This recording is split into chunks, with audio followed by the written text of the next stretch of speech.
السلام عليكم. اليوم غادي نهضروا على واحد الموضوع ديال اللي كنعيشوه كل نهار في المعاملات ديالنا وفي الحياة اليومية ديالنا. هو انك كتلقى راسك خصك تثبت راسك. داكشي علاش كما كتشوفوا في التايتل ديال الفيديو سميتو I have already proven myself، ولا بالعربية لقد أثبتت نفسي. فدائما كنلاحظوا زعما في المعاملات ديالنا وفي الحياة ديالنا اليومية فين كيجي واحد الوقت اللي خصنا نثبتوا لداك الشخص الاخر ولا للمجتمع ولا لشي فئه معينه بلا انك مثلا راه فيك واحد الخصله اكس، مثلا راك قادر دير واحد المهمه، راك كاين بالتالي كما كنقولوا راني كاين بالدارجه، وخصك تقولها شفويا، فهمتيني؟ و تتولي حتى تلقى راسك كتدخل في واحد نقدروا نسميوها ادمان ديال انك كل نهار آم، خصك تثبت للشخص الاخر بلا راك كاين مثلا، ولا راك تقدر دير شي حاجه معينه، ولا انك صادق، فهمتيني؟ وهادشي دائما كنشوفوه مثلا في السوشيال ميديا. في السوشيال ميديا دابا مثلا الا مشيتي شي بلاصه زوينه ما تقدرش تريح بلا ما دير ستوري وتوري الناس راك في بلاصه زوينه، ولا توري الناس راك سعيد، ولا انك ما عرفت فرحان ولا شي حاجه. ف ولات شي حاجه فهمتيني في العروق ديالنا ولا في الدم. المهم وانا نتفكر واحد المقوله كتقول زعما الشجره لا تثبت انها متجذره، هي فقط تنمو. شوف مثلا شي شجره كبيره زعما تبارك الله عاشت مئات ولا آلاف ديال السنين قبل منك، ورغم ذلك واش جاو زعما رياح وجاو بزاف ديال الفيضانات ولا ما عرفت زلازل وباقا واقفه، واش كتقول بلا انها راني واقفه، راني كاين، راني شجره قويه جدا؟ هي فقط تعطي الثمار ديالها و بواحد الثقه بدون انها تهضر.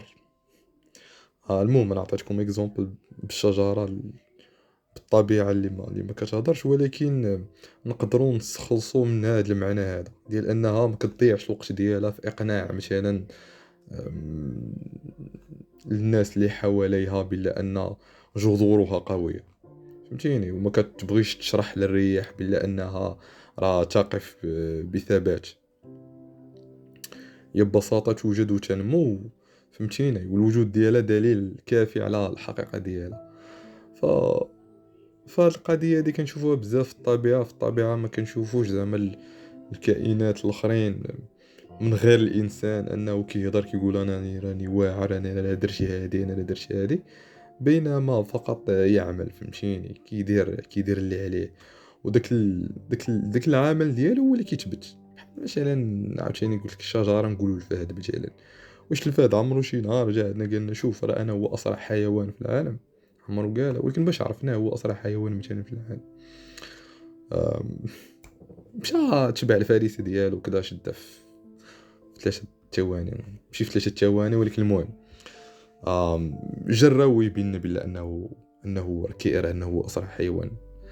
فهكا خصها تكون الحياه ديالك. علاش؟ اول حاجه ما كتضيعش الوقت، يعني ما كتضيعش انرجي مع الناس ولا مع المجتمع باش انك تبين، حيت باش تبين ولا باش تبقى تهضر تقول انا راني ناضي، هذا راه غير كتضيع الوقت ولا كتضيع الانرجي ديالك في ديك اللحظه. كون مشيتي خدمتي ولا درتي شي حاجه كون احسن ليك. ثاني حاجه، لا داعي انك تهضر وانك تقول بلا انك راه واعر الا كنتي انت بصح كدير.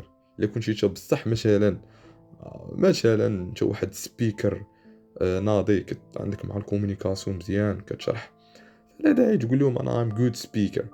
راه غير بالحوار ديالك ولا بداك سبيك اللي كدير، بداك سبيتش اللي كدير في الاعمال ديالك ولا ما عارفين، راه غادي تبين الحقيقه. ف هذا فريمون مشكل كبير علاش بغيت نهضر عليه، حيت كنشوفوه بزاف كما قلت في الاول في السوشيال ميديا ديال، ولا ربما ادمان ماشي غير في السوشيال ميديا مي غير حتى في الواقع. كنتلاقاو مع بعضياتنا اصدقاء ولا عائله، كل واحد كيتسنى غير الفرصه فين يهضر على راسو، يقول بلي انني راني كذا وكذا وكذا، فهمتيني. بينما كنلقاو ان هاد الناس اللي اكثريه كيهضروا، في الحقيقه كيكون هو اصلا ما عنده والو، كيكون فاشل، فهمتيني. فغير بحال كنقولوا بالدارجه كيبرد على راسو. فهذا هو المشكل. انا علاش بغيت نهضر على هاد القضيه هادي، باش الا خويا كنتي ولا اختي كنتي انت من هاد الناس اللي كيبغي يبروفي راسو، يثبت راسو، فاعرف انك راك والو، فهمتيني. وسير خدم على راسك، سير خدم على راسك ديال بصح، وخدم في صمت، فهمتيني. وكون خالص زعما آه خاص في العمل ديالك، فهمتيني. كدير داك الشيء لوجه الله، كديرو انك تحبه، ماشي كديرو باش تبان ولا دير شي حاجه معينه. فهنا فين غادي تلقى المعنى، فهمتيني، المعنى ديال داك الشيء اللي كدير ديال الحياه. آه وهنا غادي نعطيكم، حيتاش صافي وقيلا هضرت بركه، انا غادي نعطيكم سؤال اخير. واش كتشوف راسك واحد الشخص اللي فيه هاد الثرثاره ديال انه كيبغي يثبت راسو للمجتمع ولا الناس الاخرين، ولا كتشوف راسك انك كتخدم في صمت؟ وهادشي اللي كاين. نتلاقاو ان شاء الله في بودكاست جديد، ومع السلامه.